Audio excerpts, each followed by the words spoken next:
la D passée, qui est l'application de vos connaissances. Et c'est essentiel, ça se fait à l'écrit. L'écrit, pour les candidats que moi j'ai formés, était vraiment des cotes assez limites. C'est difficile. Et c'est éliminatoire. Donc je ne sais pas si vous avez vu le calendrier prévisionnel. Donc je ne connais pas les intentions d'EPSO, je ne travaille pas pour EPSO. Mais dans le calendrier prévisionnel, il est indiqué que le test écrit, les study cases, pourrait se faire éventuellement en juillet. Allez voir le calendrier prévisionnel.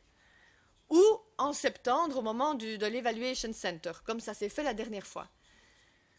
S'ils veulent le situer en juillet, c'est parce qu'il est éliminatoire. Si vous n'avez pas 10 sur 20 à l'écrit, on oublie tout le reste. Donc vous ratez. Donc effectivement, si on le met avant, c'est pas plus mal. Comme ça, on déjà, hop, toute une série de personnes qui ne savent pas communiquer à l'écrit, ne sont pas obligées de faire tout l'assessment center. Donc je n'ai pas dit que ça allait se passer comme ça, mais c'est les indications que EPSO donne sur son calendrier prévisionnel. Il faut en tenir compte dans votre logique de préparation et ne pas prévoir de trop longues vacances au mois de juillet, si jamais il décide de faire le test à ce moment-là. Évaluez vos compétences. On l'a dit, les concours évaluent les compétences, c'est essentiel que vous sachiez où vous situez. Ce qu'on va faire aujourd'hui en brainstorming se concentre sur les 7+1 compétences, donc ça va être un premier élément. Comment est-ce que je ferais moi si j'étais vous pour évaluer les compétences? Je ferai un tableau, papier, Excel, tout ce que vous voulez. Une première colonne avec les 7+1 compétences d'EPSO que vous déclinez, ou vous décrivez chacune de ces compétences-là. Faites-le, vous avez peut-être l'air dubitatif sur la méthode, mais je vous assure que c'est le seul moyen. Une seconde colonne où vous allez voir, et on va le voir dans l'acte de candidature, vous allez voir dans le journal officiel la nature des fonctions, de duties. Parce que là, vous avez une série d'éléments qui sont également des compétences qu'on attend de vous dans le domaine en particulier. Donc là aussi, il faut les maîtriser, sinon ça ne marchera pas. Donc une seconde colonne avec ces compétences-là. Une troisième colonne avec les compétences que vous avez, vous.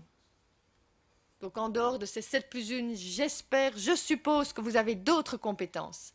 Il faut savoir où vous êtes bon. Et éventuellement vos points faibles. Et puis une quatrième colonne où vous allez dire effectivement et indiquer ce que vous admirez chez vos collègues comme compétences. Tiens, malgré le stress dans l'organisation de cette conférence, j'ai vu mon chef aller féliciter ou remercier un des collaborateurs qui avait l'air d'être un peu démotivé, ça l'a vraiment aidé. Ça, c'est génial en leadership. Ah ben voilà, super pour le leadership. Vous devez essayer de voir qu'est-ce que vous admirez chez les gens en termes professionnels, ça va vous aider à vous améliorer. Et enfin, et c'est le plus difficile, la dernière colonne, vous expliquez comment pour toutes ces compétences que vous avez déclinées, décrites, comment est-ce que physiquement, à la limite même, sans parler, j'exagère, mais on peut parler un peu, vous allez démontrer ces compétences. Qu'est-ce que vous faites? Moi, j'ai vu des gens en communication, donc sur la compétence communication, qui est testée à la présentation orale, qui avait un contenu qui était excellent, donc des gens brillants, on le voit tout de suite, les gens brillants, on les repère, des gens brillants, élocution parfaite, mais qui s'accrochaient au flipchart. Donc au lieu de rester à côté, d'utiliser le flipchart comme un support, ils étaient accrochés au truc. Zéro, ça passe pas ça. Vous devez très très bien vous connaître. Il faut savoir, il faut se mettre en situation. Donc c'est important aussi de pouvoir avoir, et ça c'est la toute dernière colonne, une fois que vous avez tout fini, vous demandez aux gens, à vos collègues, aux personnes avec qui vous vous entendez bien, de voir si votre propre appréciation de vous-même est la réalité. On croit parfois certaines choses sur nous-mêmes qui ne sont pas vraies du tout. Donc on croit qu'on communique très bien et puis les gens vont vous dire c'est pas toujours très clair. Ah bon, pourquoi? Et là vous allez pouvoir vous améliorer. Mais normalement, arrivé à ce stade-ci, tout ce que vous avez passé dans votre vie comme type d'examens, d'entretiens, etc., vous avez rarement eu des feedbacks à l'université ou à l'école, vous avez passé des examens et donc on a jugé du contenu, on ne vous a pas dit que vous aviez des tics quand vous parliez et que vous bougiez trop vos mains. On vous a dit que vous avez 15 sur 20 parce que le contenu était bon. À l'entretien d'embauche dans le cadre d'un job, on vous a dit vous avez le job ou vous ne l'avez pas. On ne vous avait pas dit il faudrait améliorer ça, il faudrait sourire un peu plus, il faudrait faire ça. On ne vous dit pas ça. Donc maintenant, vous devez le savoir parce qu'à l'Assessment Center, c'est ça qu'on va observer. Et si vous ne maîtrisez pas bien ça pour vous-même, c'est impossible d'être performant. OK? Alors, séance de brainstorming, c'est là que tout le monde se réveille. C'est super important maintenant que vous participiez parce que c'est ça qui va amener de l'eau à vos moulins respectifs. Cette partie-ci, effectivement, va être celle qui est la plus instructive de tout le séminaire. Parce que c'est là que vous allez déjà avoir toute une colonne remplie et déjà faite. Donc, ce que je propose, c'est que, par compétence, vous avez des micros dans les rangées, au milieu, etc. Je crois que vous êtes obligés de parler dedans, malheureusement, pour participer, pour que les personnes qui traduisent tout ça puissent effectivement bien entendre. Donc, on va procéder compétence par compétence et je vais vous demander de nous dire, et donc prenez note, vous avez reçu une magnifique feuille avec les logos de R&D. Prenez note, c'est essentiel. Comme ça, vous avez déjà une partie du travail qui est faite. Alors, on va commencer par la première compétence qui est analyse et résolution de problèmes. Et moi, je compléterai à la fin, on ne va pas y passer 3 heures non plus, je vous donnerai quelques indications. Ce qui est important, c'est que vous fassiez après votre bilan là-dessus. Donc, je prends des documents qui vont me permettre d'alimenter la conversation sur le sujet.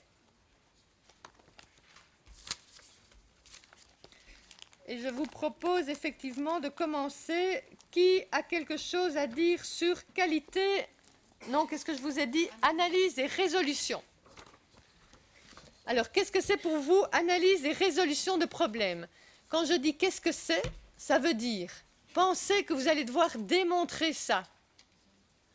Donc, quand est-ce que vous vous êtes dit qu'un de vos collègues était vraiment quelqu'un qui avait une bonne capacité d'analyse ou qu'il pouvait apporter effectivement une bonne solution à un problème? Qu'est-ce qu'il a fait? Comment est-ce qu'il a agi pour vous démontrer cela? Oui. Il faut prendre le micro, qui est juste à côté de vous.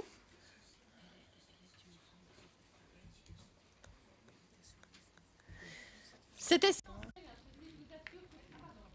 Oui. Vous m'entendez? Je dirais tout bêtement qu'il faut d'abord identifier le problème. Quelles sont les sources du problème avant d'essayer de trouver une solution au problème. Voilà. Donc, c'est un premier point essentiel dans la capacité d'analyse et de résolution de problèmes, c'est d'identifier ce qu'est le problème ou d'identifier qu'est-ce que c'est la problématique.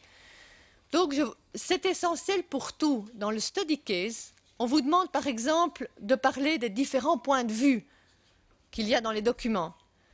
Et il y a des gens qui ne comprennent pas la question, donc ils ne savent déjà pas sur quoi porte le point de vue. Donc, ils se trompent sur toute la ligne dans la réponse.